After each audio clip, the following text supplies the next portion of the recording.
من الشيطان اللعين الرجيم. بسم الله الرحمن الرحيم. الحمد لله رب العالمين، والعاقبة للمتقين، والجنة للمؤمنين، والنار للملحدين. والصلاة والسلام على سيد الأنبياء والمرسلين، سيدنا ونبينا وشفيعنا أبي القاسم محمد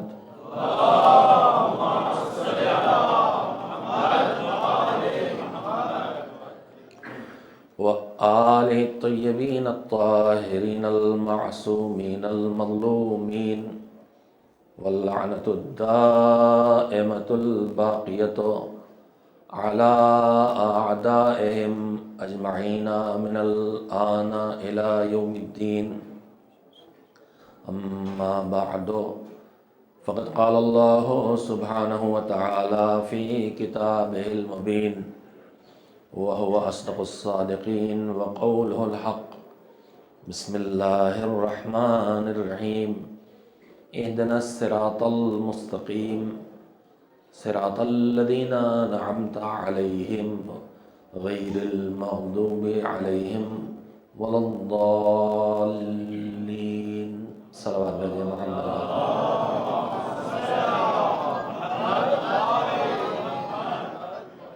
گزارش کی گئی ہے اور حق بجانب گزارش ہے کہ ایک بار سورہ حمد اور 3 بار سورہ توحید کی تلاوت فرما کے اپنے مرحومین، آج کی مجلس کے تبرک کا اہتمام کرنے والے مومنین کے مرحومین، اور دنیا بھر میں عزائے حسین کا اہتمام کرنے والے مومنین کے مرحومین، بالخصوص جو اس عزائے حسین کے سلسلے میں شرف شہادت حاصل کر رہے ہیں، ان کے لیے ایک بار سورہ حمد اور 3 بار سورہ توحید کی تلاوت فرمائیں۔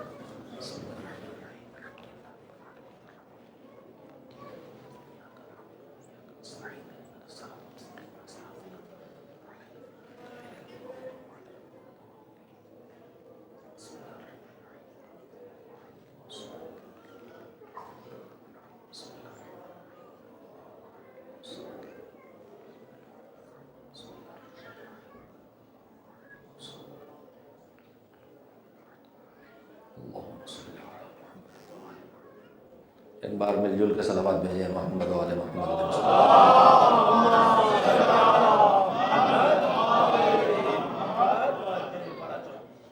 سورہ حمد کی آخری آیات کی تلاوت کا شرف ہر شب کی مانند حاصل کیا ہے، جس میں پروردگار عالم نے مومنین کو، مسلمین کو، قرآن پر ایمان رکھنے والوں کو، قرآن کو اللہ کی کتاب ماننے والوں کو، ان کی زندگی کی سب سے اہم دعا کا سلیقہ سکھایا ہے، بلکہ اس کے الفاظ بھی عنایت کر دیے گئے ہیں، اس لیے کہ یہ الفاظ جس پیغام کو پہنچا رہے ہیں وہ تو بندے کی بات ہے، لیکن یہ اس خدا کا انتہائی کرم ہے کہ جو بات شاید بندہ نہ کہہ پاتا، اس کے لیے اس نے الفاظ تک عطا کر دیے کہ ان لفظوں میں تمہیں مجھ سے کیا مانگنا ہے۔ اور ہدایت پر آنے اور ہدایت پر باقی رہنے کی اہمیت کا اندازہ اسی سے لگایا جا سکتا ہے کہ قرآن کریم میں بہت سی دعائیں آئی ہیں، کچھ انبیاء کی زبان سے ہیں، رسولوں کی زبان سے ہیں، صالحین کی زبان سے ہیں، صاحبان عقل و شعور جناب لقمان جیسے بابصیرت کی زبان سے ہیں۔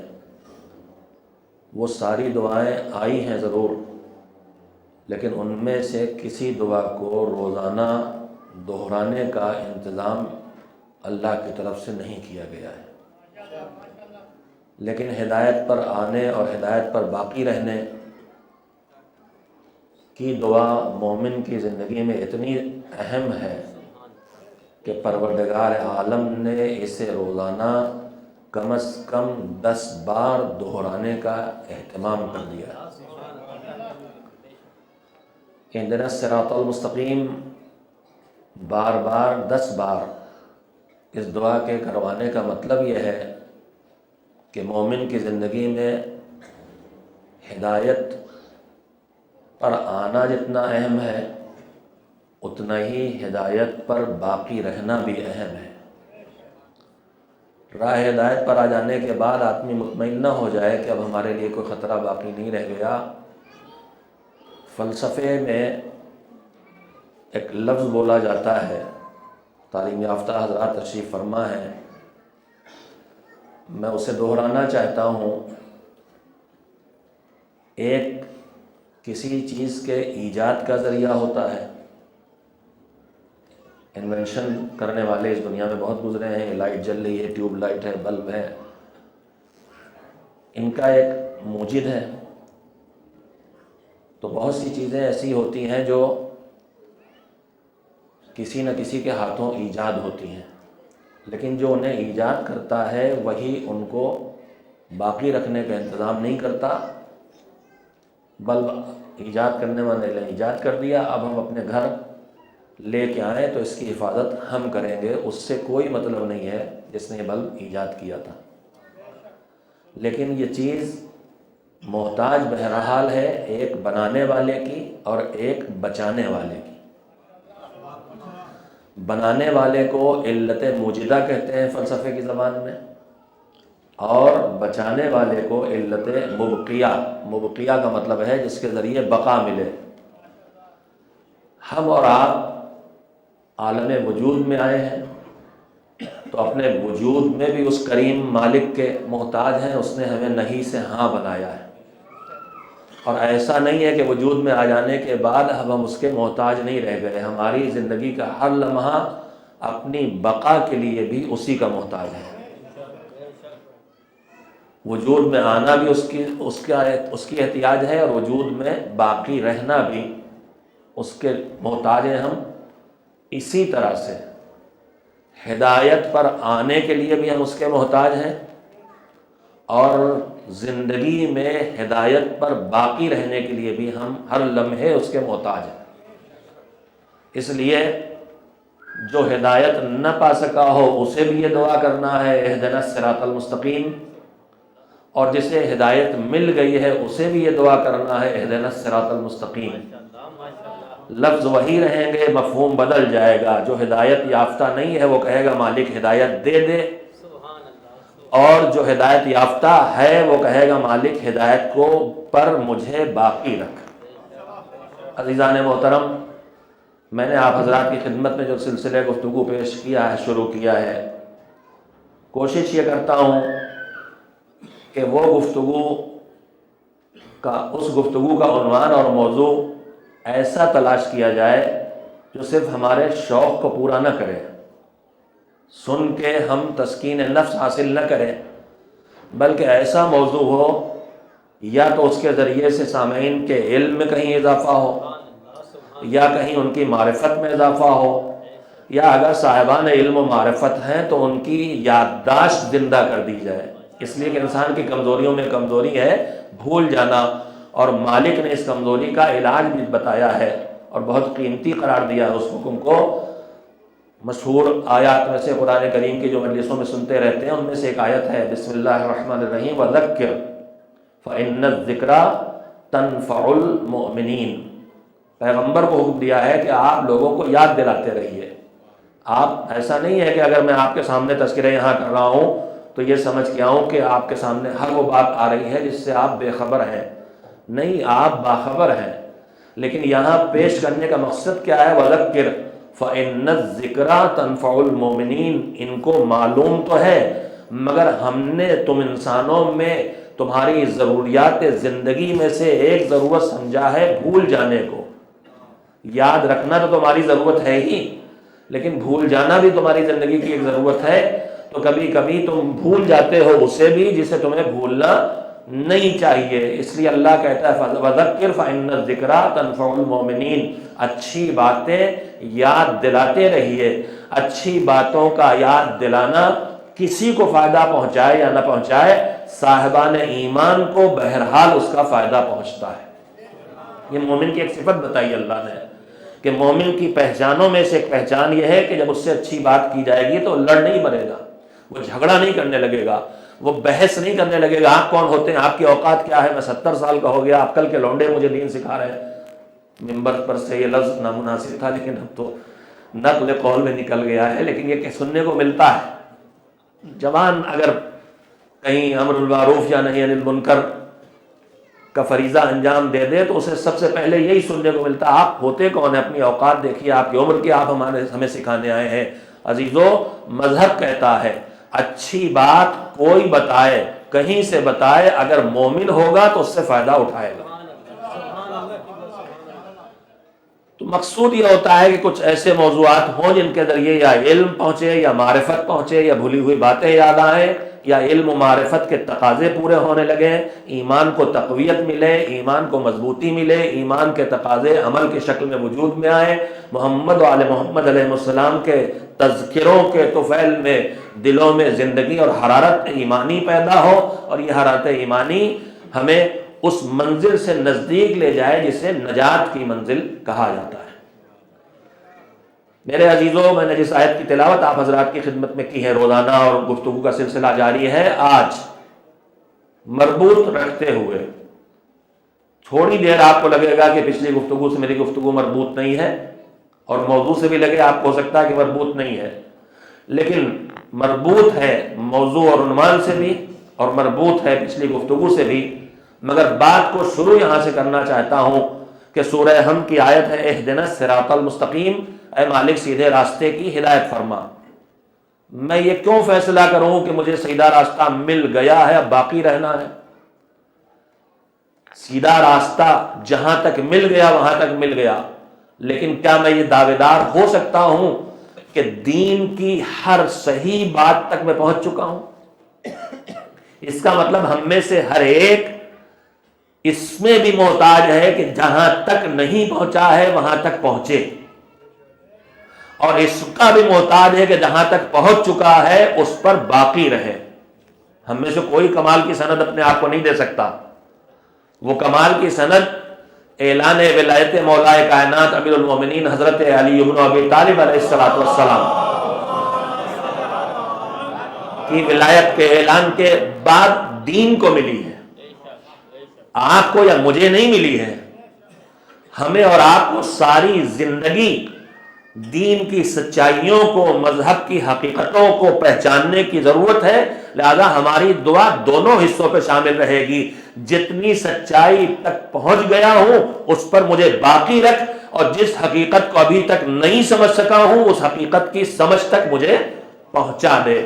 کن کا راستہ ہے وہ سیدھا راستہ؟ جن پر تو نے اپنی نعمتیں نازل کی ہیں، جن کا خلاصہ یہ ہے کہ محمد و آل محمد علیہ السلام کا راستہ ہے سیدھا راستہ، اور ان کے پیغام کو نہ قبول کرنے والے دو طرح کے ہو جاتے ہیں، ایک اپنی جہالت و حماقت کی وجہ سے وہ ہیں گمراہ، ان کا راستہ بھی نہیں چاہیے، اور ایک اپنی ضد اور جاہلیت کی وجہ سے۔ میں نے دو لفظ استعمال کیے ہیں، جہالت کی وجہ سے اچھے راستے تک نہ پہنچنے والا ہے گمراہ، لیکن اپنی جاہلیت کی وجہ سے سیدھے راستے تک نہ پہنچنے والا ہے اللہ کے غضب کا حقدار۔ دو لفظ استعمال کیے ہیں۔ جہالت کا مطلب ہے کہ جس کی توجہ دے تو لفظ کی وضاحت ہو جائے، جہالت کا مطلب ہے نہ جاننا۔ جب جہالت اکہری ہوتی ہے، نہیں جانتے، دنیا میں کتنی چیزیں ہیں میں نہیں جانتا، جو جانتا ہوں کچھ نہیں ہے اس کے مقابلے میں جو نہیں جانتا ہوں، ہم آپ سب۔ جب تک جہالت اکہری ہے، میں فلاں چیز نہیں جانتا، فلاں بات نہیں جانتا، فلاں علم کو نہیں جانتا، یہ کہلاتی ہے جہالت۔ لیکن جب یہ جہالت دوہری ہو جاتی ہے، یعنی نہیں جانتے اور یہ بھی نہیں جانتے کہ نہیں جانتے، اپنی جہالت سے بھی بے خبر ہے، جہالت بھی ہے اور جہالت سے بے خبری بھی ہے، تو یہ ہو جاتی ہے جاہلیت، دوہری جہالت ہو جاتی ہے۔ اور دوہری جہالت جہاں سے پیدا ہوتی وہیں سے ضد، وہیں سے سرکشی، وہیں سے اللہ کی مقابلے بازی، اور پھر یہ آخر کار حقدار ہو جاتے ہیں کہ ان پر عذاب خدا آئے اور غضب خدا کے حقدار بن جاتے ہیں. نہ ان کا راستہ مجھے چاہیے نہ ان کا راستہ مجھے چاہیے. مجھے تو ان ہادیوں کا راستہ چاہیے کہ جو تیری بارگاہ سے پیغام ہدایت لے کے آئے تھے, دنیا میں کسی کے محتاج نہیں تھے اپنی ہدایت کے لیے. عزیزو, آج کی گفتگو یہاں سے شروع کرنا چاہتا ہوں کہ راستے کا لفظ جب آتا ہے تو ہمیں کچھ سوچنے پہ مجبور کرتا ہے. پروردگار ہمیں سیدھے راستے کی ہدایت عطا فرما, یا پروردگار تو نے ہمیں سیدھا راستہ دے دیا ہے تو اس پر باقی رکھ. تو راستہ خود کیا کہتا ہے آپ سے؟ راستے پر لا, راستے کا لفظ خود بتاتا ہے کہ راستہ راستہ ہے, منزل نہیں ہے. لہذا جب راستہ ہے تو راستے کی ایک منزل بھی ہوگی. سیدھا راستہ ہے اللہ کا عطا کردہ دین, جس کے کامل ہونے کی سند ولایت مولائے کائنات کے اعلان کے بعد مل گئی دین کو. اب بندہ یہ دعا کرتا ہے اس سیدھے راستے پر لے آ, اور جو دین ہے, جو دین محمد و آل محمد ہے, اس پر لا کے مجھے منزل نجات تک پہنچا دے. ظاہری طور پر تو خالی راستے پہ آنے کی دعا مانگی جا رہی, مگر حقیقت یہ ہے کہ جب آدمی راستے پہ آئے گا تو راستہ رہنے کی جگہ نہیں ہوتا, راستہ بیٹھنے کی جگہ نہیں ہوتا, راستہ گھر بنانے کی جگہ نہیں ہوتا. مجھے یاد آتا ہے کل جو انگلش میں تقریر ہو رہی تھی, اس میں سے کچھ حصہ جو میں سن سکا, اس میں مولانا نے جو روایت پیش کی تھی آپ کے سامنے, میں اسے دہراتا ہوں کہ ہمارے ائمہ میں کئی اماموں کا ارشاد ہے اور جناب عیسیٰ سے منسوب ہے کہ یہ دنیا پل ہے, ادھر سے اس بار جانے کے لیے پل پہ گھر نہیں بنایا جاتا. یہ دین کا قانون بھی راستہ ہے, منزل نہیں ہے. اس بات کو اچھی طرح محسوس کر لیں, یہ جو کچھ ہم دین کے نام پر کر رہے ہیں یہ ہماری منزل نہیں ہے. منزل ہے آخرت, منزل ہے نجات, منزل ہے جنت. اور اگر اس راستے پر اس کے قوانین کی بھرپور پابندی کرتے ہوئے چلے تو پھر نجات اور جنت میں بھی منزل ہے محمد و آل محمد کا پڑوس. اور اگر ہم اس راہ پر چلنے میں سلیقہ پیدا کریں اور ہدایات الہی پر بھرپور عمل کریں تو اس کے بعد اس راستے کی منزل جنت یا جنت کے اعلیٰ مقام یا مقام محمود پہ جا کے نہیں رک جاتی, بلکہ یہ راستہ پہنچاتا ہے رضائے پروردگار تک. یعنی اصلی منزل آخرت کی ہے, لیکن آخرت کے اندر بھی کوالٹیز ہیں. ایک بالکل پہلی جگہ ہے جنت کی, قدم رکھتے ہی جو گھر مل جائے, اور ایک وہ منزلیں ہیں جہاں رسول اور آل رسول ہیں, اور ایک اس سے اوپر ہے جسے رضائے پروردگار کہا جاتا ہے. میری گفتگو ابتدا میں تھوڑی دیر کے لیے آپ کو بوجھل بناتی ہے, اور میں کوشش یہ کرتا ہوں کہ بعد میں ایسی گفتگو نہ ہو جو آپ کو تھکن کرے. شروع میں بات جلدی سے کہہ لی جائے. اب بوجھل تو آپ ہو ہی جاتے ہیں, بہت جلدی ہو جاتے ہیں, اس کا علاج ایک ہی ہے,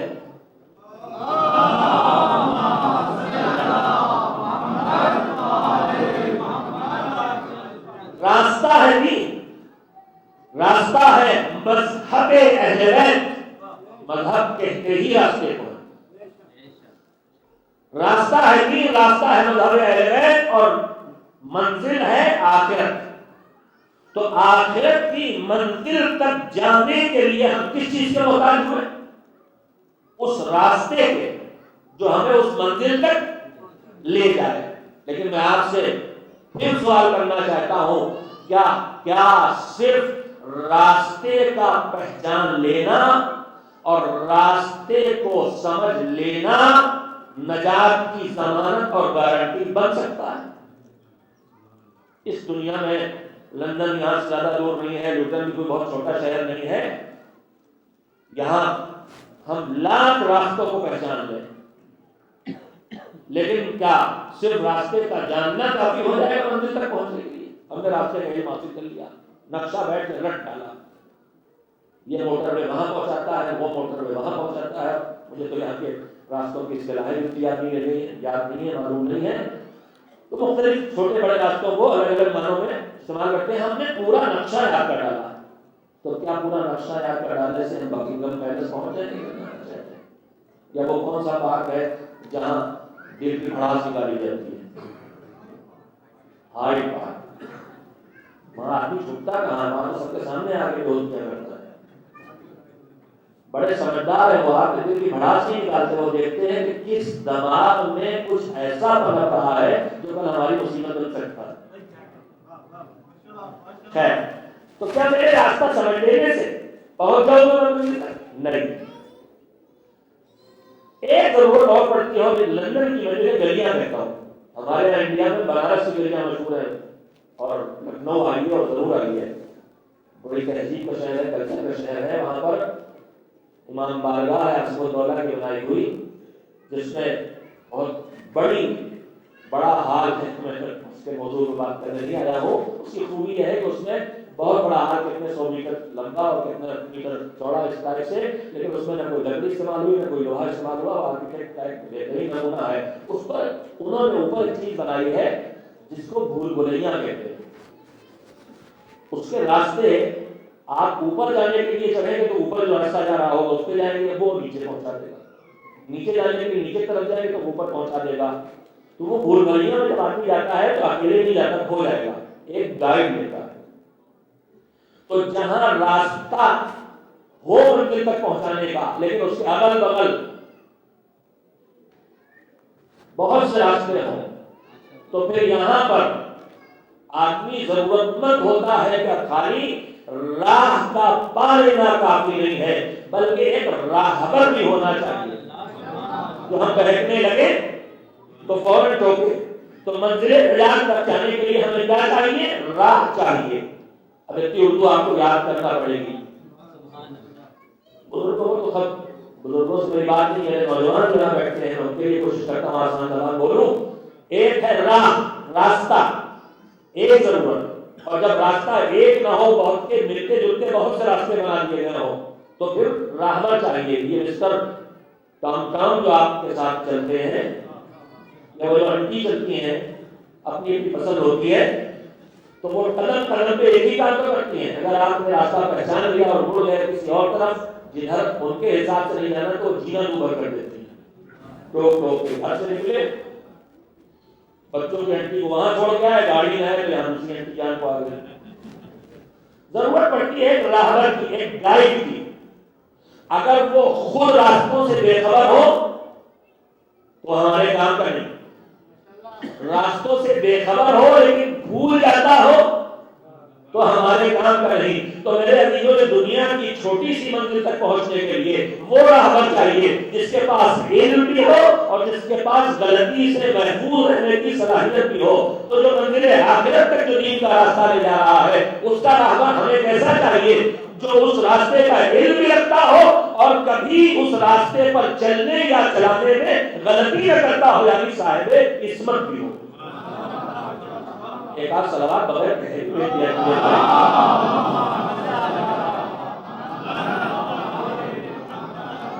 لگتا ہے مجھے بھی تھوڑی چھوٹی موٹی سیٹنگ کرانا پڑے گی. کچھ سنبھالنے والے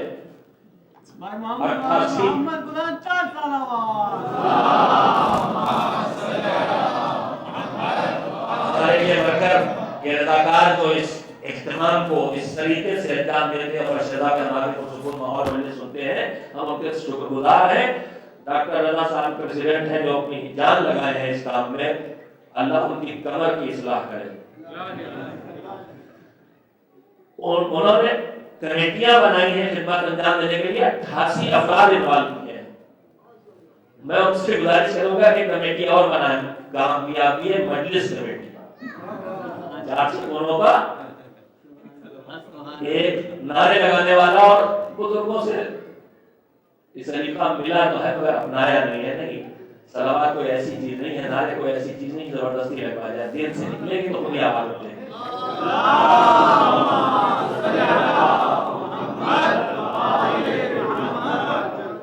منزل نجات تک جانے کے لیے راستہ چاہیے، راہبر چاہیے. راہبر کیسا چاہیے؟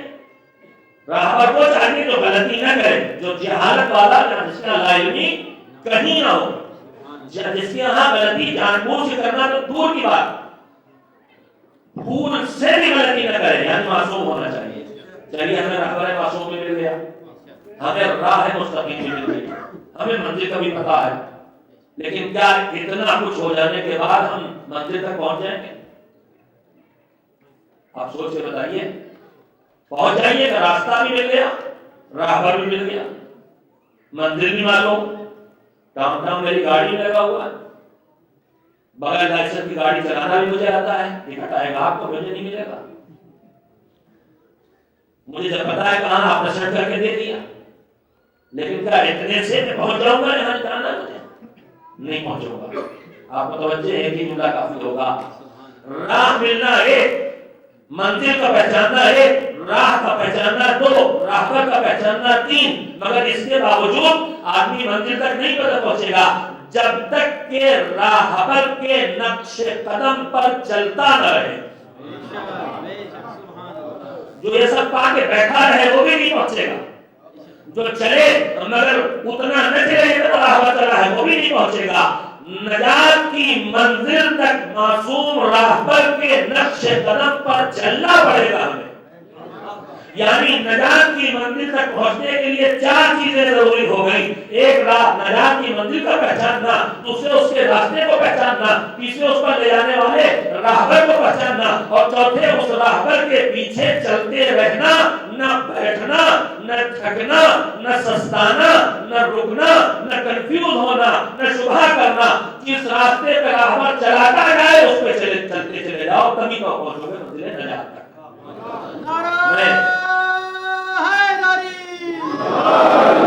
ذرا سے گفتگو کی خشکی کو کم کرنے کے لیے، اگرچہ مجھے زیادہ ملاوٹ کرنا نہیں آتا،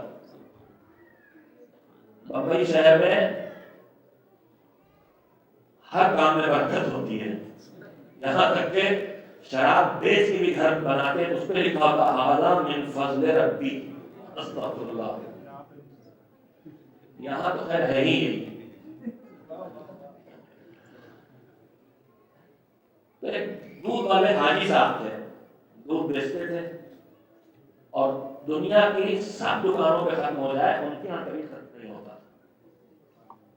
دودھ نکالتے تو صبح ہی تھے، لیکن شام تک اگر کہیں نہ ملے تو جا حاجی صاحب کے یہاں جاؤ، وہاں مل جائے گا۔ ایک دن بچہ آیا دودھ لینے کے لیے، تھوڑا دوپہر ہو گئی تھی، دودھ لیا تھا، چچا بہت پتلا ہے۔ اچھا ختم ہوتا کیسے نہیں تھا؟ ان کی یہ بس کی بات نہیں تھی کہ کسی سے کہیں ہمارے یہاں دودھ نہیں ہے، لہذا جتنا جاتا تھا اتنا ہی پلاتے تھے۔ تو بچہ ایک دوپہر ان کے یہاں پہنچا کہ چچا آج بہت پتلا ہے۔ کہا بیٹا اگر بڑا دودھ لینا ہے تو صبح آیا کرو، جلدی آیا کرو۔ اب جتنے کہا کھاتے جائیں گے، شام تک ہمیں بچے سب تک پہنچانا ہے۔ تو مجھے تو ملاوٹ کر کے پتلا کرنا بھی نہیں آتا ہے، گاڑی رہتی ہے، آپ صلوات کے سارے سنتے رہیے۔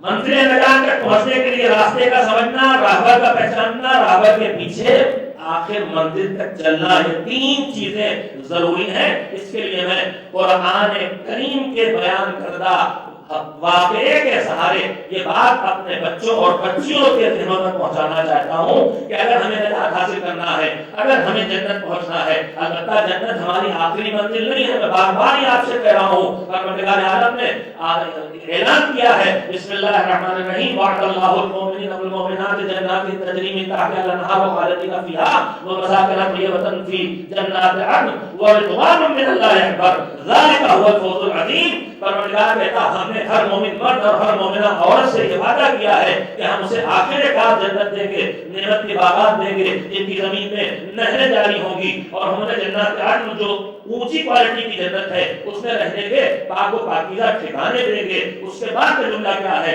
وَرِضْوَانٌ مِّنَ اللَّهِ أَكْبَرُ، اے صاحبِ ایمان مردوں اور مردوں نہیں، اے صاحبان ایمان مردوں بھی نہیں۔ جب پکارا جائے گا تو اس کا بولنا غائب ہو جائے گا۔ اے صاحبان ایمان مردوں اور اے صاحبان ایمان عورتوں، ہم نے تم کو جنت دینے کا وعدہ کیا ہے، اس کی شرطیں ہیں اس کے پانے کی، لیکن اگر پانے کی شرطیں پوری کر کے جنت تم نے پا بھی لی تو بہت اکڑ نہ جانا، بہت نہ سمجھ لینا آخری کامیابی حاصل کر لی، اس سے ایک اور اونچی چیز ہے جہاں تک تمہیں پہنچنا چاہیے، وَرِضْوَانٌ مِّنَ اللَّهِ اکبر، اللہ کی رضا سب سے بڑی چیز ہے۔ ذَلِكَ هُوَ الْفَوْزُ الْعَظِيمُ، بڑی کامیابی جنت کا پانا نہیں ہے، بڑی کامیابی رضوان الہی، رضائے پروردگار کا حاصل کرنا ہے۔ بس میرے ابھی تو بات آئی تو جملہ اور کہہ لینے دیجیے، جنت پانے والا جنت جاتا ہے، رضا پانے والا رضائے پروردگار حاصل کرتا ہے۔ جنتی صرف جنت جا سکتا ہے، کسی کو جنت لے کے نہیں جا سکتا، مگر رضائے پروردگار حاصل کر لینے والا جنت جاتا بھی ہے اور جسے چاہے اسے جنت میں لے بھی جاتا۔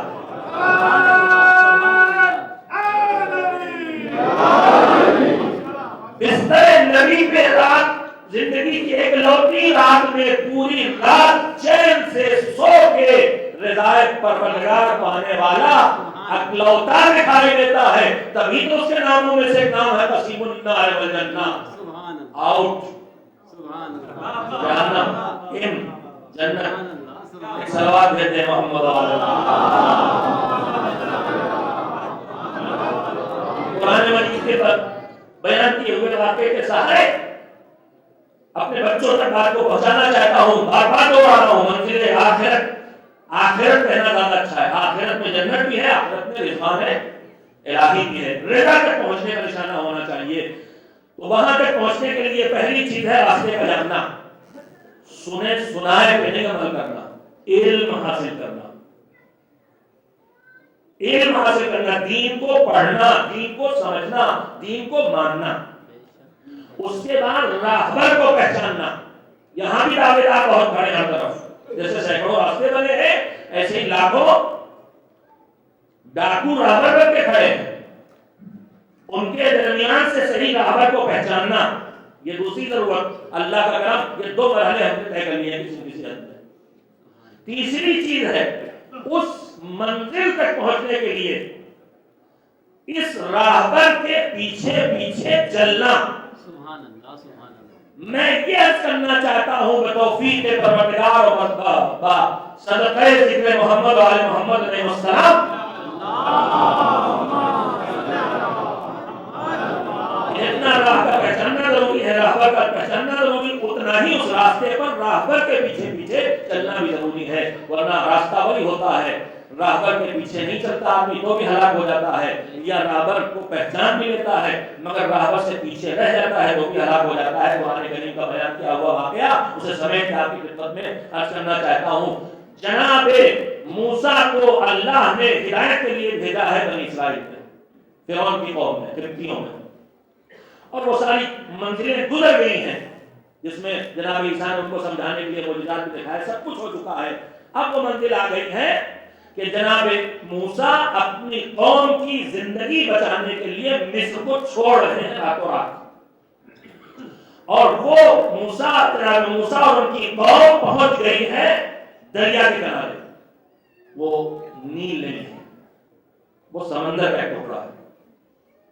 تفسیروں میں جب پڑھیے گا تو یہ وضاحت پڑھنے کو ملے گی، عام طور پر دریا نیل کہا جاتا ہے لیکن وہ نیل نہیں ہے، وہ سمندر کا ٹکڑا ہے۔ وہاں پہنچ گئے، صورتحال یہ ہے کہ پیچھے سے فرعون نے اپنے پورے ملک میں اعلان کر دیا ہے کہ یہ جانے نہ پائیں، اور جناب موسیٰ انہیں لے کے نکلے ہیں فرعون سے بچانے کے لیے۔ صورتحال یہ ہے کہ پیچھے پیچھے فرعون اپنا لشکر لے کے آ رہا ہے اور آگے سمندر ہے۔ اردو میں دریا کا لفظ بولا جاتا ہے تو اس سے مراد ندی ہوتی ہے، اردو زبان جو ہے جب وہ دریا کہیں تو اس سے آپ سمندر حدیث نہ سمجھیے گا، فارسی میں دریا سمندر کو کہتے ہیں لیکن اردو میں دریا ندی کو کہتے ہیں۔ ذرا چھوٹی ندی ہوتی ہے تو اسے ندی کہتے ہیں، اور ذرا بڑی ہو جاتی ہے تو اسے دریا کہتے ہیں۔ دریائے گنگا مثلا، دریائے ستلج، دریائے سندھ، آپ کو سندھ ندی مشکل سے کہیں گے، چھوٹی ندیاں ہوتی ہے۔ تو آگے سمندر یا اس کا کوئی ٹکڑا اور پیچھے فرعون اور اس کا لشکر، جناب موسیٰ کے ساتھ ان کی قوم۔ اچھا ایک لفظ مجھے بتائیے، جب ان کے ساتھ ان کی قوم ہے تو اس قوم کو کیا نام دیا جائے؟ کسی نبی کے ساتھ جو لوگ ہوتے ہیں انہیں کیا کہا جاتا ہے؟ سو رہے کہ جاگ رہے؟ صحابی کہتے ہیں، اصحاب پیغمبر۔ وہ کون ہے؟ نبی کے ساتھ تھے۔ معیت اور ہے، صحابیت اور ہے، فرق ہے دونوں میں۔ ظاہری طور پر ساتھ ہونا اور ہے، سیرت و کردار کے کو پہچان کے ساتھ ہونا اور ہے۔ موضوع لگے بالکل، لیکن سمجھنے کی بات ہے۔ خیر، تو جناب موسیٰ کے ساتھ جتنی قوم ہے اس نے جناب موسیٰ کو دیکھا بھی ہے، جناب موسیٰ کی باتیں بھی سنی ہے، جناب موسیٰ کو پہچانتے ہیں کہ یہ سب کے سب صحابی ہیں کہ نہیں؟ جناب موسیٰ کے اصحاب جناب موسیٰ ان کے ساتھ ہیں، آگے دریا پیچھے فرعون کا لشکر۔ اب جو یہاں پہ پہنچے تو قرآن کریم اس عجیب کی بات بیان کر رہا، سب نے آواز دینا شروع کی، انا لمدرکون، انا لمدرکون۔ عربی جاننے والے حضرات جانتے ہیں اس میں جو انا لگا ہوا ہے، جو لا لگا ہوا ہے، یہ زور ڈالنے کے لیے، تاکید کے لیے۔ ہم تو پکڑے گئے، ہمارا پکڑا جانا تو بالکل پکا۔ پوری قوم جناب موسیٰ کی کیا کہہ رہی؟ انا لمدرکون۔ اگر معمولی لہجے میں کہنا ہوتا تو کہتے نحن مدرکون عربی میں، ہم پکڑے جائیں گے، لیکن یہاں انا لمدرکون، زور پہ زور لگا ہوا ہے۔ زور بھی کہا ہے پکڑے جانے پر۔ موسیٰ ساتھ ہیں، یہ سب جناب موسیٰ کے صحابی ہیں، اور کہہ کے آ رہے ہیں ہم پکڑے گئے، ہم پکڑے گئے، یعنی ہماری نجات ہونے والی نہیں، ابھی فرعون آئے گا اور دھر لے گا، آگے سمندر ہے اس کو اتر نہیں سکتے، مر جائیں گے، پیچھے جا کے لشکر ہے، وہ جو کہلاتا نہیں آگے کنواں پیچھے کھائیں۔ کھائیں آپ کہہ جانے، آپ کنواں بھی آپ کہہ جانے، آپ تو پانی جا کے ریفریجریٹر سے پینے کے لیے۔ خیر تو سب کہہ رہے پکڑے گئے، پکڑے گئے، پکڑے گئے۔ متوجہ ہے جملہ کو آپ کی؟ یہ کون کہہ رہا ہم پکڑے گئے، ہمیں نجات نہیں ملنے والی، ہم بچنے والے نہیں؟ یہ کوئی معمولی لوگ نہیں کہہ رہے، یہ موسیٰ کے صحابی کہہ رہے ہیں، موسیٰ کے صحابی کہہ رہے ہیں۔ اس کا مطلب اصحاب نبی، نبی کے صحابی ہونے کے باوجود اپنی نجات کا یقین نہیں رکھتے، یعنی ان کی نگاہ میں صحابیت نجات کی گارنٹی نہیں ہے۔ ورنہ صحابی موسیٰ کیوں کہتے ہیں ہم پکڑے گئے؟ صحابی تھے۔ اس کا مطلب ان کی نگاہ میں صحابی ہو جانا نجات کی گارنٹی پروانہ نہیں بنتا۔ قرآن مجید اسی فوراً بات کہتا ہے، جب انہوں نے کہا انا لمدرکون تو پروردگار عالم کی طرف سے حکم وہی آئی جناب موسیٰ پر۔ جناب موسیٰ فوراً کہتے ہیں انا معی یا ربی۔ دیکھیں ابھی میں نے کہا تھا اردو میں ہر جگہ ساتھ ہے، لیکن عربی میں فرق ہو جاتا ہے۔ یہاں پر جناب موسیٰ کیا کہہ رہے ہیں؟ ان معی یا ربی، بے شک میرے ساتھ تو میرا رب ہے۔ ان معی یا ربی، میرے ساتھ میرا رب ہے، سیہدین، بہت جلد وہ راستہ دکھا دے گا۔ وہ کہہ رہے ہیں ہم پکڑے جائیں گے، یہ کہہ رہے ہیں نبی کہہ رہے ہیں کہ بہت جلد وہ ہمیں راستہ دکھا دے گا۔ اس کے بعد پوری تفصیل آپ کے سامنے ہے۔ وہ پکڑا ہوا موسیٰ اپنا عصا اس دریا پہ رکھو، انہوں نے دریا پہ عصا رکھا، جیسے ہی مارا دو ٹکڑوں میں پانی تقسیم ہو گیا، راستہ بن گیا۔ دیکھیے بزرگوں کے ساتھ بیٹھے ہونے میں یہی فائدہ ہوتا ہے۔ صلوات بھیجنے کی مگر ابھی 12 نہیں نکلے، ابھی ایک راستہ بنا ہے، ابھی ہوں گے۔ موسیٰ نے عصا رکھا، دریا، سمندر، پانی رکا، ادھر کا ادھر، ادھر کا ادھر۔ دو جملے آپ کے حوالے، یہ موسیٰ ہے، نبی ہے، رسول ہے، اولوالعزم پیغمبر ہے، زمین پہ کھڑے ہیں، مگر دریا کو دو ٹکڑے کرنا ہے تو اپنا عصا انہیں دریا پہ رکھنا پڑتا ہے۔ یہ ہے موسیٰ اور وہ ہے ہمارا نبی کہ زمین پہ کھڑے ہو کے انگلی کا اشارہ کرتا ہے تو چاند دو ٹکڑے ہو جائے۔ نعرہ تکبیر، اللہ اکبر، نعرہ رسالہ، نعرہ حیدری، نعرہ خوشنودی امام زمانہ بلند تر صلوات۔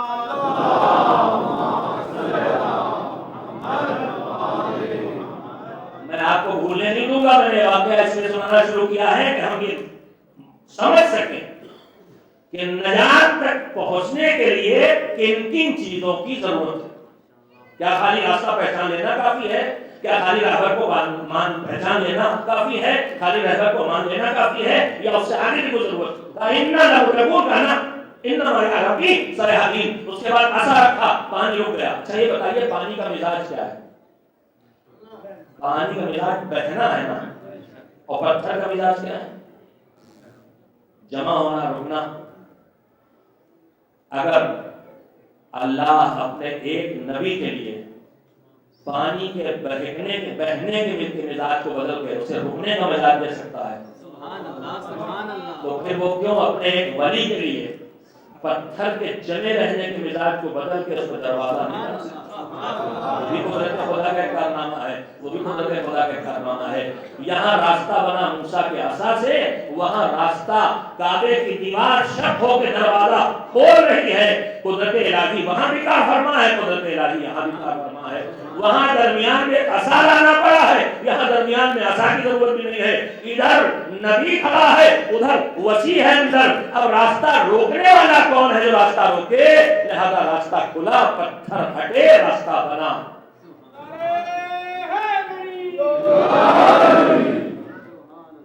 راستہ بن گیا. جناب موسیٰ نے کہا بسم اللہ چلیے. اب جو بسم اللہ چلیے تو تاریخ میں بھی نہیں ہے, مگر شاید کیفیت یہ ہوگی بھائی ہر آدمی سوچ رہا ہے یار پانی کس لمحے دوبارہ چل پڑے, تو ہر ایک منظر شاید یہ ہوگا پہلے آپ. میں رہنے والا لکھنؤ کا نہیں ہوں, رہتا لکھنؤ میں ہوں. پہلے آپ وہیں کا کلچر ہے اور حقیقتاً یہ اسلام کا کلچر ہے. اس لیے پہلے آپ کھانے میں, پہلے آپ پینے میں, پہلے آپ راستہ آگے بڑھنے میں, پہلے آپ مصافحہ کرنے میں, پہلے آپ. یعنی میں جس کام کو خود کر سکتا ہوں ایثار کر کے دوسرے کے حوالے کر رہا ہوں. تو پہلے آپ کو مذاق پڑھنے کی چیز نہیں ہے, اس سے لگتا ہے بنا لیے گئے وہ الگ بات ہے. لیکن بہرحال وہاں بھی یہی ہوا ہوگا, پہلے آپ, کوئی آگے بڑھنے پہ تیار نہیں. مگر ذرا موسیٰ کی ضدی قوم کو دیکھیے جو آج تک اس کی ضد سامنے ہے. کہنے لگا ہم ہیں 12 قبیلے. اب وہ آیت آئی جو ہمارے بزرگ نے پڑھی تھی, فَانْفَجَرَتْ مِنْهُ اثْنَتَا عَشَرَ. 12 قبیلے ہیں, ہم تو 12 راستے آپ بنائیں گے. بدماشی کی حد ہے. ابھی تو مرے جا رہے تھے, پکڑے گئے, راستہ بنا تو فوراً سے شروع ہو گئی اڑیل بنا. 12 قبیلے ہیں, 12 راستے بنائیے. جناب موسیٰ نے حکم خدا سے پھر اشارہ رکھا کر دیا کہ 12 راستے بند ہیں. ایک سوال کروں آپ سے, کہ جو ایک راستہ بنا تھا کیا ان کے جانے کے لیے ہم وقتوں کے کافی نہیں تھا؟ جنہوں نے 12 راستے کیوں بنوائے؟ ان کی یہ بات بیجا ہے کہ بجا؟ یزید بیجا ہے, مگر اس بیجا بات کو نبی خدا نے پورا کیا کہ نہیں کیا؟ پورا کیا تو وہ نبی رہے کہ نہیں رہے. تو پھر صفین میں اگر قوم کی بیجا ضد کو علی نے پورا کیا,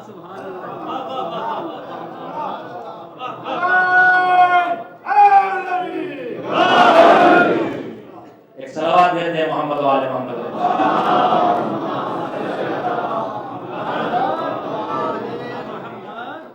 12 راستے بنے, 12 قبیلے 12 راستوں پہ گئے. میں پھر ایک جملہ کہتا ہوں, وہ ہے امت موسیٰ کہ جو ایک راستے پر ہوتے ہوئے 12 میں تقسیم ہو گئی.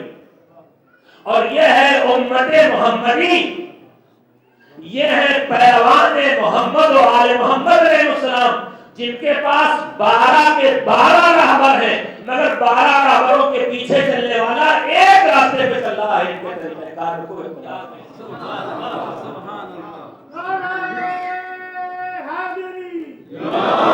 بارہ ہو کے ایک راستے پہ چلا ہے. 12 راستے چل کے کہا چلو بھائی پہلے آپ ہوا, اور اس کے بعد جناب موسیٰ نے آگے کیا جناب ہارون آگے چلے, ان کے پیچھے ان کی قوم چلی, اور اس کے بعد آخر میں جناب موسیٰ چلے. اب ادھر فرعون کا لشکر دریا کے کنارے پہنچا, اور جناب موسیٰ کی قوم دریا میں ہے, راستے پہ ہے. سامنے دکھائی دیا تھا، پکڑ لو. اب گھوڑے کو ایڑ لگاتے گھوڑا آگے نہیں بڑھتا. یہ کون سے خدا ہیں؟ اسی کے بعد کم سے کم پیچھے اور رہنماؤں کو سمجھ میں آ گیا ہوتا کہ ایک ایسا خدا ہے جو ایک سواری میں بھی قابو نہیں رکھتا. ایک لگانے بڑھتا ہی نہیں. جناب جبریل لائے آگے آئے، گھوڑے پہ شک دیکھ کے اس کو سوار ہو کے تاکہ اس کے پیچھے پیچھے جانور چل پڑے. میں نے اتنا وقت آپ کو دیا ہے اس جگہ کو سنانے کے لیے. منزل والی کہ جناب موسیٰ کا یہ قوم کا آخری امتی دریا سے باہر نکل رہا تھا اور فرعون کے لشکر کا آخری سپاہی دریا میں داخل ہو رہا تھا. ایک مرتبہ پانی کی دیواریں آپس میں ٹکرائیں. فغشیہم من الیم ما غشیہم، سمندر نے انہیں چھانپ لیا. راستہ ایک تھا، راستہ وہی تھا. اس راستے پر وہ بچ گئے جو صحیح راہبر کے پیچھے چل رہے تھے، اور وہ ڈوب گئے جنہوں نے صحیح راہبر کا انتخاب نہیں کیا تھا. ایک صلوات دیتے محمد و آل محمد. پوری قوم موسیٰ کی نکل گئی، صحیح راہبر کے پیچھے چل رہی، اور پورا لشکر فرعون کا ڈوب گیا. میں لشکر کے اس نے آخری لمحات میں توبہ بھی کی ہے، اور جناب جبریل اس وقت الان وقت حسد تھا، اب توبہ کے اسلام کی جگہ کھل کے سامنے آ گیا. ایک بات یاد رکھیے گا، اس سے اصول مل گیا ہے، موت کے سر پر آ جانے کے بعد توبہ کا انتظار نہ کریں. ہم اس سے پہلے زندگی میں جن گناہوں کو مرتکب ہوئے ہیں اس سے توبہ کا خیال ہمارے ذہنوں میں رہنا چاہیے. ڈوب گئی پوری قوم، اسی راستے پہ آ گئے جس راستے پر ایک قوم نے نجات پائی. راستہ وہی تھا، راہبر بدلا تو قوم ڈوب گئی. بس آخری بات آپ نے کیا جس کے لیے میں نے آپ کو زحمت دی، تو راہ کو پہچاننا ضروری، راہبر کا ماننا ضروری، راہبر کے پیچھے چلنا ضروری ہے. کرنا چاہتا ہوں اسی واقعے میں جو چل کے گئے وہ نکل گئے، لیکن جناب موسیٰ کی قوم کا ایک جوان رک گیا. کیوں؟ اس لیے کہ اس کا باپ لشکر فرعون میں تھا. برے مقصد سے نہیں رکا تھا، اچھے مقصد سے رکا، باپ کو سمجھانے کے لیے کہ آجا ہمارے ساتھ نجات حاصل کر لو. مگر باپ کو سمجھانے کے لیے اچھے مقصد سے آیا تھا. جب سیلاب آیا، جب دیواریں ملی، تو لشکر فرعون کے ساتھ یہ بھی ڈوب گیا. کیوں ڈوبا؟ راستے کو پہچانتا تھا، راہبر کو بھی پہچانتا تھا، مگر یہ راہبر چل رہا تھا اور یہ رک گیا. اس کا مطلب نجات کے لیے خالی راہبر کا پہچاننا کافی نہیں ہے، راہبر کے بتائے ہوئے راستے پر چلنا بھی ضروری ہے. ایک سوال کہتے ہیں محمد و آل محمد. بس میں نے سارا وقت اس نتیجے کے حاصل کرنے کے لیے لیا آپ کا کہ میرے عزیزو اللہ کے کرم سے راہ حق مل گیا.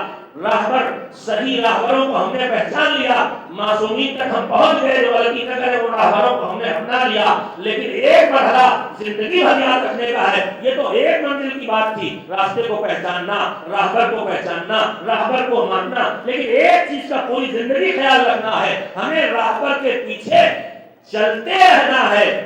ہمیں راستے پہ بیٹھ نہیں جانا ہے، راستے پہ کھڑے نہیں ہونا ہے، چلتے رہنا ہے. جب وہ کہے بڑھو آگے تو ہمیں بڑھ جانا ہے، جب وہ کہے رک جاؤ تو ہمیں رک جانا ہے. جب ہم راہبر کی بھرپور اطاعت کریں گے تب ہم اس لائق بنیں گے کہ منزل نجات تک اپنے آپ کو پہنچا سکیں. اسی لیے تو مولا کائنات امیر المومنین حضرت علی بن ابی طالب علیہ السلام نے کے بعد اتنے مسائل 2-4 منٹ اگر زیادہ بھی ہو جائے تو یہ ایام ادا ہیں. اس کے بعد نہ یہ ماحول ہمیں ملتا ہے اور نہ یہ مانوی روحانی کیفیت ہمارے اوپر تعریف ہوتی ہے جو ایام ادا میں ممبر اس فرش پر آنے کے بعد تعریف ہوتی ہے. یہاں اچھی بات کا سمجھنا بھی آسان ہو جاتا ہے، اچھی بات کا اپنانا بھی آسان ہو جاتا ہے، اچھی بات پہ عمل کرنا بھی آسان ہو جاتا ہے، برائیوں سے اپنے آپ کو بچانا بھی آسان ہو جاتا ہے، برائیوں سے دور رہنا بھی اور بری عادتوں کو مٹانا بھی آسان ہو جاتا ہے. بس آخری بات کرنا چاہتا ہوں، یہ رشتہ ہے کاہے کا رشتہ؟ ایمان کا عمل سے رشتہ. راستے کو پہچاننا ایمان ہے، دین کو پہچاننا ایمان ہے، راہبر کو پہچاننا ایمان ہے، مگر اس کے بعد، اس ایمان کے بعد چلنا یہ عمل ہے، رکنا ان کے حکم سے یہ عمل ہے۔ مولا کائنات کا معروف ترین اللہ نہج البلاغہ کے علاوہ مولا کے ارشادات مجموعہ اور ہے۔ نہج البلاغہ کے بھی 3 حصے ہیں۔ پہلا حصہ لیکچرز پہ ہے جسے خطبہ کہتے ہیں، وہ والا خطبہ نہیں جو ہم لوگ ذرا یہاں اپنے لہن میں بیٹھ کے پڑھتے ہیں، اس سے یہ آپ کو تصور آتا ہوگا، خطبہ نہیں لیکچر، تقریر، جمعے کا خطبہ یعنی جمعے کی تقریر اور دوسرے مواقع کی تقریر، خطبات ہیں۔ نہج البلاغہ کا دوسرا حصہ مولا کی وہ تحریریں اور خطوط ہیں جو آپ نے لکھے ہیں مختلف مواقع پر، اور تیسرا حصہ مولا کے چھوٹے چھوٹے ارشادات ہیں۔ اس کے علاوہ ایک اور عامودی عالم گزرے ہیں، اہل سنت کے عامودی نام ہے، انہوں نے مولا کے چھوٹے چھوٹے ارشادات کو، کم الفاظ و مستقل ارشادات کو جمع کیا ہے درر الکریم و غرر الحکم کے نام سے۔ وہ بھی ہم اس سے واقف نہیں ہیں، لیکن وہ معتبر کتابوں میں ہے اور ہمیں اس کو پڑھنا چاہیے۔ ایک جملے میں ایک بڑی بڑی سچائیاں مولا نے اس کو بیان کر دی، خطبے نہیں ہے، صرف ایک جملہ ہے، درر الکریم و غرر الحکم، جس کا ترجمہ یہ ہوتا ہے کہ کلمات کی دنیا کے موتی اور حکمت کی دنیا کی اونچی روشنیاں۔ اس میں مولا کا ارشاد ہے، الایمان والعمل اخوان توأمان ورفیقان لا یفترقان۔ ترجمہ سن لیجیے، الایمان والعمل۔ اب تو مجلس خاتمے کے نزدیک آ رہی ہے، پھر بھی آپ سر جھکائے مایوس سے بیٹھنے کا سننا دیر سے جلدی سے الایمان والعمل اخوان توأمان۔ ایمان اور عمل اخوان، دو بھائی ہیں۔ کیسے دو بھائی؟ توأمان، جڑواں۔ ایمان و عمل دو جڑواں بھائی ہیں۔ ورفیقان، اور ایمان و عمل دو دوست ہیں۔ کیسے دوست؟ لا یفترقان، جو ایک دوسرے سے کبھی الگ نہیں ہوتے۔ پورا پیغام تو اس جملے میں موجود ہے، مگر بچوں کے سمجھانے کے لیے میں ذرا سی وضاحت یہ دیتا ہوں۔ مولا نے دونوں جگہ ایک ایک لفظ بڑھایا ہے، جس کو پہلی نگاہ میں دیکھ کے لگتا ہے کہ یہ الفاظ نہ بڑھائے ہوتے تو بھی بات پوری ہو جاتی۔ مولا نے کہا الایمان والعمل اخوان، ایمان و عمل دو بھائی ہیں، اور پھر کہہ دیتے دو دوست ہیں۔ دو بھائی ہیں کیسے؟ جڑواں، ایک کر کے بڑھایا۔ دو دوست ہیں کیسے؟ جو ایک دوسرے سے جدا نہیں ہوتے، یہ لفظ بڑھایا۔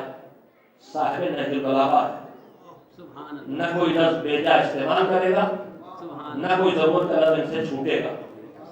اگر انہوں نے دونوں جگہ ایک لفظ بڑھایا ہے تو کوئی نہ کوئی پیغام اس میں چھپا ہے۔ ساری حقیقتوں تک تو ہمارے بزرگ علماء بھی نہیں پہنچ پائے ہیں معصومین کے ارشادات کی، ہماری کیا اوقات، لیکن بالکل سامنے کی بات بات کروں۔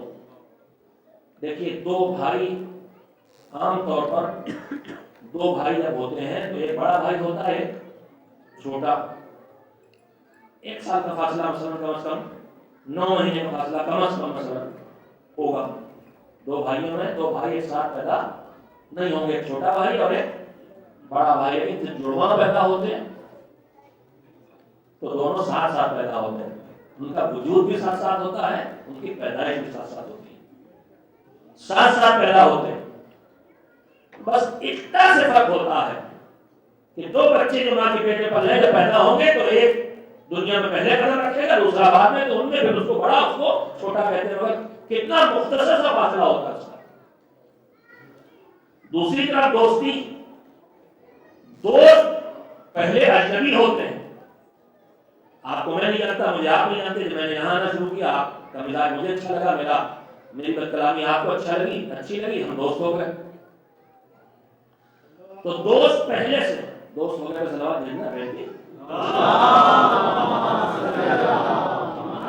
مومن کی تو پہچان ہی ہے ایک دوسرے کے لیے محبت دلوں میں ہونا، کینہ اور نفرت اور بغض یہ مومن کے دل میں جگہ نہیں پاتے۔ اگر جگہ پائے، اس کا اندر اتنا ایمان ہٹا ہے جہاں کینہ آیا ہے۔ یہ چیزیں آئیں گی تو ایمان کو ہٹا کے آئیں گی، اس لیے کہ ایمان سے بھری ہوئی جگہ جو الماری پہلے سے کسی چیز سے بھری ہوئی ہو، اس کو کچھ رکھیے گا تو کچھ ہٹانا پڑے گا۔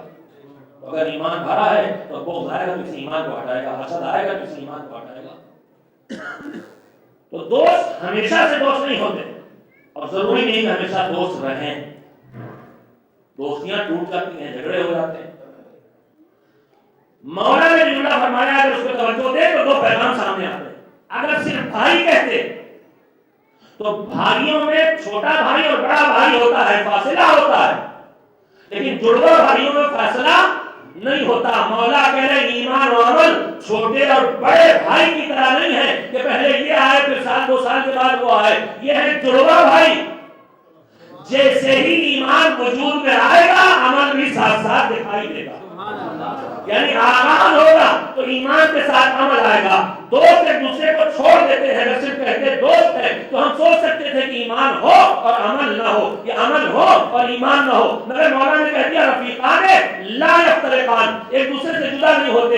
یعنی دنیا میں ایمان اور عمل آئیں گے تو ساتھ ساتھ رہیں گے, اور آئیں گے تو ساتھ آئیں گے, اور باقی رہیں گے تو ایمان بھی رہے گا عمل بھی رہے گا. ایسا نہیں ہو سکتا کہ ایمان ہو اور عمل نہ ہو. اس ارشاد سے اس بات کو اچھی طرح سے سمجھا جا سکتا ہے. لہذا ہم اپنا جائزہ لیں. مومن ہونے کا دعویٰ کرنے کے ساتھ ساتھ اس کے ثبوت میں ہمیں عمل فراہم کرنا ہوں گے. اس کے لیے پھر چاہے وقت کی قربانی دینا پڑے, اس کے لیے چاہے دولت کی قربانی دینا پڑے, اس کے لیے چاہے خواہشات نفس کی قربانی دینا پڑے, اس کے لیے چاہے اولاد کی قربانی دینا پڑے, عزت اور آبرو کی قربانی دینا پڑے. یہ جرأت, یہ ہمت, یہ شجاعت اس قوم میں ہونا چاہیے. اس لیے کہ قوم کربلا والوں کی قوم ہے. یہ کربلا کو ماننے والی قوم ہے جنہوں نے جو کچھ اللہ سے ان کو نعمتیں ملی تھیں ان میں سے کسی کو بھی اس کی بارگاہ میں قربان کرنے میں کبھی گریز نہیں کیا. تاریخیں دھیرے دھیرے آگے بڑھ رہی ہیں. کل میں نے مولا کے دوست جناب حبیب ابن مظاہر کا تذکرہ کیا تھا. ان کی شجاعت, ان کی فقاہت اور ان کا قربانی کا جذبہ. مگر ایسا نہیں ہے کہ کربلا میں صرف کچھ مرد تھے, کچھ مرد تھے جو شجاعت کے اس نمونے اور جواب پیش کر رہے تھے. کربلا میں حسین نے وہ قوم جمع کی تھی اور وہ قوم تیار کی تھی جہاں جتنا جذبہ جوانوں میں تھا اس سے کسی طرح سے کم جذبہ بوڑھوں میں نہیں تھا, اور جتنا جذبہ مردوں میں تھا اس سے کسی طرح سے کم جذبہ دین کی حفاظت کا جذبہ عورتوں میں نہیں تھا, اس سے کم نہیں تھا. جتنا جذبہ شہادت جوانوں میں تھا اس سے کسی طرح سے کم بچوں میں جذبہ شہادت کم نہیں تھا. جان کو, اولاد کی جان کو خطرے میں ڈالنا ماں باپ کے لیے بڑا مشکل کام ہوتا ہے, لیکن خود تاکید کر کے, سجا کے, سنوار کے, سمجھا کے کہ جان دینا ہے, یہ بھیجنا کربلا کی ماؤں کا کام تھا. روایات میں شہداء کربلا میں ایک جوان کا نام آتا ہے جناب وہاب ابن عبداللہ یا عبداللہ ابن وہاب. مولا کے قافلے کے ساتھ ساتھ یہ چل رہے تھے, یہ عیسائی تھے, لیکن حسین کی قربت نے, کردار ان تک نبوت محمدیہ کی خوشبو پہنچائی. مولا کے ہمراہ چلنے کے نتیجے میں وہ مسلمان ہوئے, مومن ہوئے, اور مولا کے لشکر میں شامل ہو گئے. ان کے ساتھ ان کی بوڑھی ماں بھی تھی اور ان کی بیوی بھی, جن سے ابھی ان کی شادی ہوئی تھی. جب 9 محرم کو حسین نے رات کی مہلت لی ہے تو وہ مائیں جو اپنے بچوں کو سمجھا رہی تھی ان میں جناب وہاب کی والدہ بھی تھی. بیٹا تمہیں حسین پر قربانی دینا ہے. عاشور کا دن آیا, اصحاب حسین جانے کی تیاری کرنے لگے اور جانے لگے, اجازت دینے لگے. جناب وہاب بھی چاہتے ہیں کہ میدان جنگ میں جائیں, مگر نوبیاتا بیوی, وہ زوجہ جس سے ابھی حمل ہوا ہے, وہ کہہ رہی ہے تمہیں ایسے نہ جانے دوں گی, پہلے چلو میرے مولا حسین کے پاس, حسین مجھ سے کچھ وعدے کریں تب تمہیں جانے دوں گی. آپ اپنی زوجہ کے لے حسین کے پاس آئے, کہا مولا میں آپ کو قربان ہونا چاہتی ہوں, اور یہ مجھے چاہتا ہوں, اور یہ مجھے روک رہی ہے, جانے نہیں دیتی. یہ کہتی ہے مجھے کچھ حسین ضمانت دیں گے, کچھ فرمائشیں ہیں جو میرے مولا پوری کرتے ہیں تب تم جنگ کے لیے جاؤ. امام نے پوچھا تم کیا چاہتی ہے؟ اس نے کہا میری پہلی تمنا اور خواہش یہ ہے اور فرمائش یہ ہے کہ یہ مرد ہیں, یہ میدان جنگ میں بھی جائیں گے, شہید ہوں گے, جنت کے حقدار ہو جائیں گے. میں عورت ہوں, میں تلوار اٹھا کے میدان جنگ میں لڑ کے شہید نہیں ہو سکتی. مولا آپ یہ ضمانت لے لیں کہ وہاں پر جنت جائیں گے تو مجھے اپنے ساتھ جنت لے کے جائیں گے, مجھے اکیلے جنت میں نہیں جائیں گے. مولا نے کہا میں اس کی ضمانت لیتا ہوں, تو تیری دوسری فرمائش کیا ہے؟ تو زوجہ وہاب نے کہا کہ مولا میں جو حالات دیکھ رہی ہوں اس سے مجھے بہت سی باتوں کا اندازہ ہو رہا ہے, آپ اجازت دے دیجئے کہ میں اہل حرم کے خیموں میں آ جاؤں، اپنا خیمہ چھوڑ کے وہاں پہ جانے کے بعد میرے خیمے میں کوئی نہیں رہ جائے گا. میں چاہتا ہوں میں چاہتی ہوں اس خیمے میں آ جاؤں جس میں زینب و ام کلثوم ہے. کہا کیوں چاہتی ہے؟ کہا اس لیے کہ جب جنگ ختم ہوگی اور لوٹ مچے گی تو کم سے کم اہل حرم کے خیمے باقی رہ جائیں گے، اس لیے ان خیموں میں جانا چاہتی ہوں. حسین کیسے کہیں کہ زوج وہب ارے ہمارے خیمے جلائے جائیں گے، صرف خیمے نہیں جلائے جائیں گے، ہماری بہنوں کے سروں سے چادریں چھینی جائیں گی، تابیانے لگائے جائیں گے، یتیم بچوں کو تماچے مارے جائیں گے. اتنی طاقت نہیں پا رہے تھے حسین کہ زوج وہب کو حقیقت بتا دے گا ٹھیک ہے چلے تجھے اجازت ہے تو چلی جا زینب کے خیمے میں چلی جا. اجرکم اللہ اجازت مل گئی. ماں تو پہلے سے بے چین تھی، کہا جا لڑ کے میرے آقا حسین پہ جان دے دے. وہب گئے، لڑے. روایت تو یہ بھی کہتی ہے کہ لڑتے لڑتے ان کا ایک ہاتھ کٹ کے شانے سے لٹک گیا تھا. جب ہاتھ کٹ کے شانے سے لٹکا آتا ہے نا ہاتھ، تو باپ کی بیوی دور سے اس منظر کو دیکھ رہی تھی، دوڑ پڑی اپنے شوہر کی مدد کرنے کے لیے.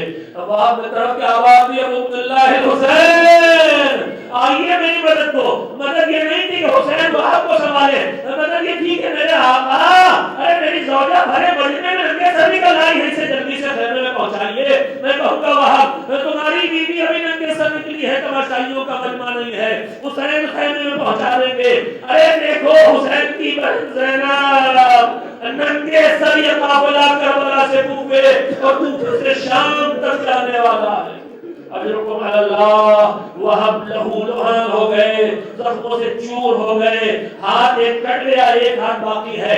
خیمے میں پلٹ کے آئے، اماں اب تو میں نے حق ادا کر دیا، اب تو دودھ بخش دو گی. وہب کی ماں بولی نہیں میں اس وقت تک تجھ سے راضی نہیں ہو سکتی جب تک کہ تو اپنی جان میرے مولا میں قربان نہ کر دے.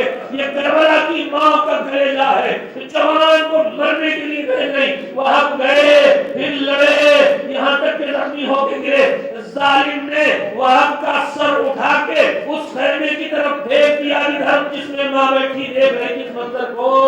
زمین پر جوان بیٹے کا سر لڑکتا ہوا ماں کی آغوش میں آ گیا،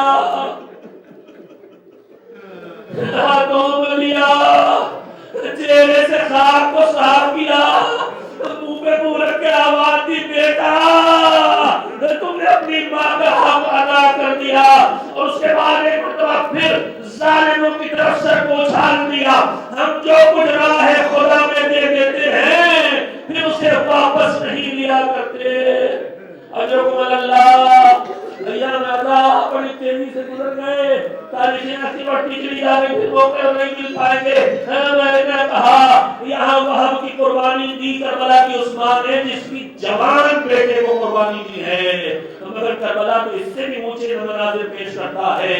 عصر عاشور سے پہلے ظہر سے پہلے وہ وقت بھی آیا جب حسین کے ساتھیوں نے ایک ایک کر کے جنگ لڑنا شروع کی ہے.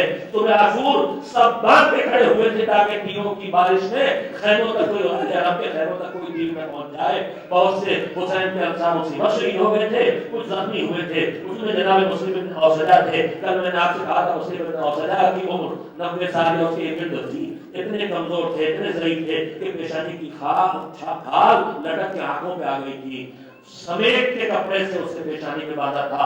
شاید ہمارے عزادار آج جو پیشانی کی پٹی باندھے ہوئے دکھائی دیتے ہیں، ہو سکتا ہے اسے بوڑھے جوان مجاہد کی سیرت کو اپنانے کے لیے ایسا کر رہے ہوں. ظاہر کے ساتھ ساتھ ان کو باطن کے اعتبار سے بھی وہی جذباتی قربانی کا جذبہ ہونا چاہیے. مسلم ابن افضل نے تیاری کیسے کی؟ پیشانی کی خاک میں لٹک کے آنکھوں پہ آئی تھی، اسے سمیٹا، کمر جھکی ہوئی تھی، کمر پہ پٹا باندھا. حسین سے لڑنے کی اجازت تھی. میدان جنگ میں پہنچے، جنگ کر کے زخمی ہو کے گھوڑے سے گرے. حسین کو مدد کے لیے پکارا. ابھی حبیب بھی زندہ ہیں، حبیب حسین کی بھی دوست ہیں، مسلم ابن اوسجا کی بھی دوست ہیں. حسین پہنچے، مسلم ابن اوسجا کا سر اٹھا کے اپنے آغوش میں رکھا، بوڑھے سپاہی کے چہرے پہ ہاتھوں کو پھیرنا شروع کیا. حبیب ابن بظاہر پہلو میں بیٹھ گئے. کہا مسلم تو میرے بچپن کے دوست ہو. دنیا میں دستور ہے کہ جب کوئی دوست جانے لگتا ہے تو جاتے جاتے اپنے دل کی بات اپنے دوست سے کہہ جاتا ہے. حبیب کہہ رہے ہیں مسلم تمہاری ایک بوڑھی زوجہ خیمے میں ہے، تمہارا کمسن بچہ خیمے میں ہے، اگرچہ مجھے پتا ہے کہ میں بھی چند لمحوں کے بعد تمہارے پاس آنے والا ہوں، مگر میں تم سے وعدہ کرتا ہوں اگر تمہیں کوئی وصیت کرنا ہو تو وصیت کر دو، جب تک زندہ رہوں گا اس وصیت کو پورا کروں گا۔ مسلم نے نہ اپنی بوڑھی بیوی کے لیے کوئی وصیت کی، نہ اپنے کمسن بچے کے لیے کوئی وصیت کی۔ روایت کہتی ہے ایک مرتبہ کانپتا ہوا ہاتھ اٹھایا، کھاتی ہوئی انگلی سے حسین کے چہرے کی طرف اشارہ کیا اور اس کے بعد کہا جب تک میں زندہ رہا اپنے مولا کے جسم پر کوئی زخم نہ لگنے دیا، حبیب جب تک جینا میرے مولا کا خیال رکھنا۔ وصیت کر کے دم توڑ دیا۔ حسین بوڑھے صحابی کی لاش کو لے کے خیموں کے تک آ گئے، نہ جانے کون سا درد پیدا ہوا تھا حسین کے دل میں کہ بوڑھے صحابی کے جنازے کا سر اپنی گود میں لے کے زمین کربلا پر جلتی ہوئی زمین پر حسین بیٹھ گئے۔ ایک مرتبہ مولا کی نگاہ اٹھی تو انصار کے خیمے سے ایک بچہ نکلا، کمسن بچہ، تلوار کمر میں لگی ہوئی، اتنا کمسن ہے کہ اتنا قد چھوٹا ہے کہ تلوار کمر پہ بندھی ہے تو زمین پہ اس کی نوک رگڑ رہی ہے، بچہ اتنا چھوٹا۔ اور ایک بار بچہ خیموں سے نکل کے کربلا کے میدان کی طرف چلا، حسین نے آواز دی صاحب کو دوڑ کے جاؤ، جلدی سے روکو، اگر یہ چلا گیا تو ظالم اس کی کمسنی پہ رحم نہ کھائیں گے۔ میں کہوں گا مولا جب آپ کو ان ظالموں کا پتا ہے کہ 7-8-9 سال کے بچے کی کمسنی پہ بھی رحم نہ کھائیں گے تو مولا پھر آپ کا کلیجہ کتنا طاقت والا ہے کہ 6 مہینے کے کمسن لال کو اپنے ہاتھوں میں لے کے آپ کربلا کے میدان میں گئے۔ انصار حسین پہنچے، اسے واپس بلا کے لائے حسین کے پاس۔ عزاداروں میں جملہ تم سے پوچھنا چاہتا ہوں، اس کمسن بچے کو جو انصار حسینی حسین تک لے کے آئے ہیں تو کیا تماچے مارے ہوں گے، کیا تالیانے لگائے ہوں گے، یا پیار کر کے لے کے آئے ہوں گے؟ ظاہر ہے پیار کر کے لے کے آئے ہوں گے۔ دل چاہتا آواز دوں اے انصار حسین آؤ، ایک باپ گلا کٹا کے میدان کربلا میں سو رہا ہے، حسین کی یتیمہ سکینہ جلتے ہوئے خیموں سے نکلی ہے، آگ لگی ہے دامن میں، کوئی آگ بجھانے والا نہیں ہے، ہاں کوئی تماچے مار رہا ہے تو کوئی تالیانے لگا رہا ہے۔ اجرکم اللہ، اجرکم اللہ، اللہ کسی غم میں نہ رلائے میرے بھائیوں اور بہنوں کو سوائے غم حسین اور سوائے غم محمد و آل محمد کے۔ ننھا بچہ حسین تک آ گیا، بچے جملے ایک مرتبہ حسین نے سر اٹھا کے پوچھا بیٹا تم کون ہو؟ کہا آقا جس بوڑھے صحابی کا سر آپ کی آغوش میں ہے اس کو سمجھا اور سجا کر میں بیٹا ہوں۔ کہا ارادہ کیا ہے؟ کہا مولا آپ کی تنہائی دیکھی نہیں جاتی۔ عجیب دل بھرا نکلا ہے، آئے بے کس فاطمہ کے، ارے یہ نوبت آ گئی، ننھے بچے آپ کی تنہائی پہ بے چین ہے۔ کہا بابا آقا آپ کی تنہائی دیکھی نہیں جاتی، میدان میں جا کے لڑ کے آپ میں جان دینا چاہتا ہوں۔ کہا بیٹا تیرا بوڑھا باپ بھی دنیا سے رخصت ہوا، وہ بھی کمسی پر جہاد واپس نوازی نہیں ہے، واپس چلا جا اپنے خیمے میں، واپس چلا جا۔ ننھے سے بچے نے ہاتھوں کو جوڑا، آقا کیسے واپس جاؤں؟ جس اماں کے لیے آپ مجھے خیمے میں واپس بھیج رہے ہیں اسی اماں نے تو مجھے تلوار لگا کے بھیجا ہے۔ حسین پھر بھی راضی نہیں ہوتے، ایک مرتبہ میرے خیمہ کا پردہ ہٹا، سر پہ ضعیفہ چادر ڈالے ہوئے نکلی، آواز دی میرے مولا مسلم مرد تھے لڑکے شہید ہو گئے، میں عورت ہوں جنگ نہیں کر سکتی، میرے چھوٹی سی قربانی کو آپ قبول کر لے۔ حسین سر جھکائے بیٹھے ہیں، ننھا کمسن ہاتھ جوڑے کھڑا ہے، ماں سفارش کر رہی ہے، لخت جگر فاطمہ کیسے فیصلہ کرے، اسے تو بھی نہ جانے کتنی ننھی ننھی جانوں کی لاشوں کو اٹھانا ہے، کبھی قاسم کے جسم کے ٹکڑے سمیٹنا ہے تو کبھی علی اصغر کے گلے سے تیر نکال کے خیموں تک ننھی سی لاش کو پہنچانا ہے۔ وَسَيَعْلَمُ الَّذِينَ ظَلَمُوا أَيَّ منقلب ينقلبون۔ أَلَا لَعْنَةُ اللَّهِ عَلَى الْقَوْمِ الظَّالِمِينَ۔ اللهم تقبل منا إنك أنت السميع العليم۔